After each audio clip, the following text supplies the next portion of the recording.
सूफीवाद क्या था? सूफी शब्द इस्लाम के रहस्य में धार्मिक विचारों को व्यक्त करने के लिए प्रयुक्त होता था।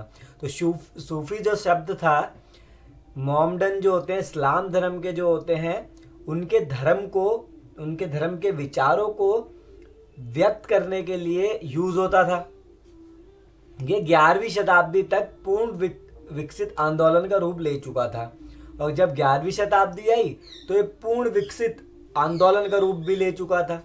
सूफी संत सूफियों द्वारा कठिन मार्ग को अपनाकर ईश्वर के साथ प्रत्यक्ष संपर्क स्थापित करने पर जोर देते थे। जो सूफी संत थे वो सूफियों द्वारा कठिन मार्ग को अपनाना चाहे पसंद कर ले, पर वो किस लिए करते थे? ताकि ईश्वर के साथ प्रत्यक्ष उनका कांटेक्ट हो सके।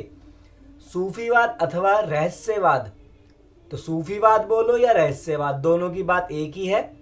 8वीं शताब्दी में उदय हुआ इन दोनों का, सूफीवाद का या रहस्यवाद का उदय कब हुआ? 8वीं शताब्दी में।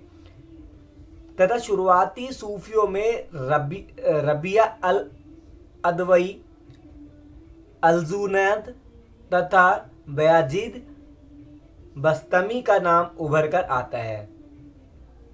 तो शुरुआती सूफी कौन थे? ये तीनों थे।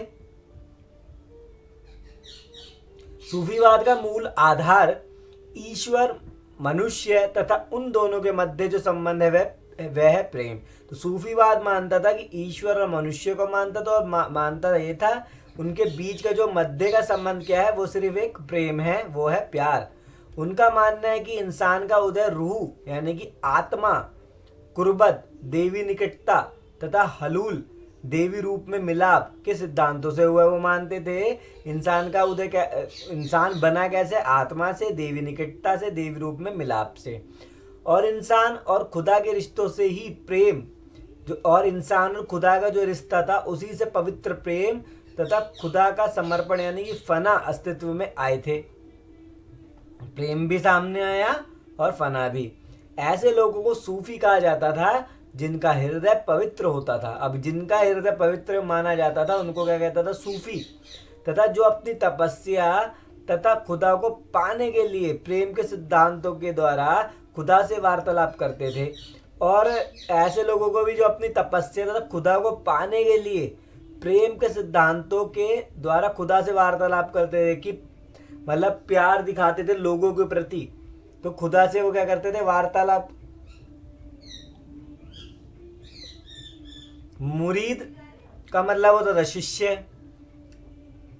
मुरीद हो जाना या शिष्य होना या किसी का चेला होना, कोई ईश्वर के साथ ये वार्तालाप करने के लिए प्रक्रिया के लिए मकामात यानी कि विभिन्न चरणों से होकर गुजरना पड़ता था। फिर है खानकाह, सूफियों के विभिन्न वर्गों की गतिविधियों का केंद्र होती थी। जो खानकाह होती थी सूफी के विभिन्न वर्गों की गतिविधियों का केंद्र होती थी, यानी कि धर्मशाला, उर्दू में क्या कहते हैं? खानकाह।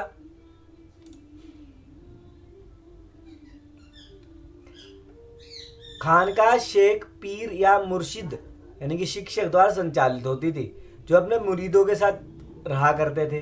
और जो खानकाह शेख या पीर या मुर्शिद किसके द्वारा चलती थी? खानकाह यानी कि धर्मशाला किसके द्वारा चलाई जाती थी? पीर के द्वारा, शेख के द्वारा या मुर्शिद के द्वारा। पीर की मृत्यु के बाद यानी कि पश्चात गुम्मद या मकबरा दरगाह उनके मुरीदों द्वारा अनुयायियों के लिए केंद्र बन जाता। जैसे कि आपने देखा होगा कहीं पे पीर बाबा है, कहीं पे कुछ है, कहीं पे कुछ है, तो ये उनके लिए बनाई जाती थी। जैसा कि आपको पता है चैनल का नाम है शाहुल जॉन, चैनल को सब्सक्राइब करना ना भूलें। 10वीं शताब्दी में इस्लामी साम्राज्य के सभी महत्वपूर्ण क्षेत्रों में सूफी पंथ का विचार हुआ। ईरान, खुरासान, ट्रांसोक्सियाना, मिस्र, सीरिया तथा बगदाद प्रमुख सूफी केंद्र बन गए थे उस समय। अल गजली सर्वाधिक सम्मानित सूफी संतों में से एक माने जाते थे। जो अल गजली थे सबसे ज्यादा सम्मानित सूफी संत माने जाते थे। उन्होंने सूफी रहस्यवाद को इस्लाम में उचित जगह दिलाने के लिए सूफी रहस्यवाद को इस्लामी परंपरा के अनुकूल बना दिया। उन्होंने शिष्यों के लिए आध्यात्मिक गुरु के मार्गदर्शन को अपनाने पर जोर दिया। उन्होंने बोला, चेलों को बोला कि आध्यात्मिक गुरु के मार्ग के दर्शन को अपनाया जाए, साथ ही सर्वोच्च सत्ता पैगंबर साहब के महत्व और उनके नियमों के पालन पर बल दे दिया।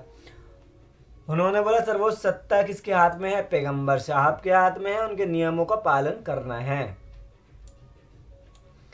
भारतीय मध्यकालीन इतिहास में प्रमुख सूफी सिलसिले चिश्ती, सोहरावर्दिया, कादरिया तथा नक्शबंदिया थी।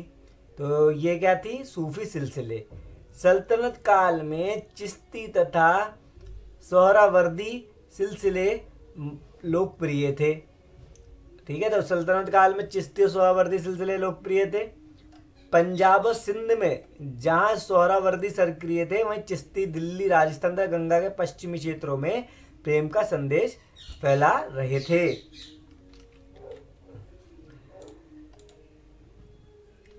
फिर है भारत में शुरू हुए सूफी मत की निम्न विशेषताएं थी। तो सूफी मत की क्या विशेषताएं थी? कि सूफी विभिन्न सिलसिलों कर्मों में व्यवस्थित थे।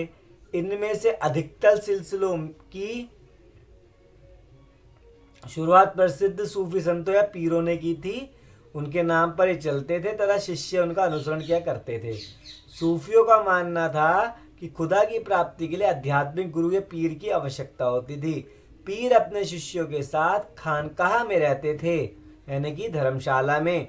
खानकाह सूफी गतिविधियों का केंद्र हुआ करती थी। तो 4-5 आप इसके लर्न कर सकते हैं, इसकी विशेषताओं को।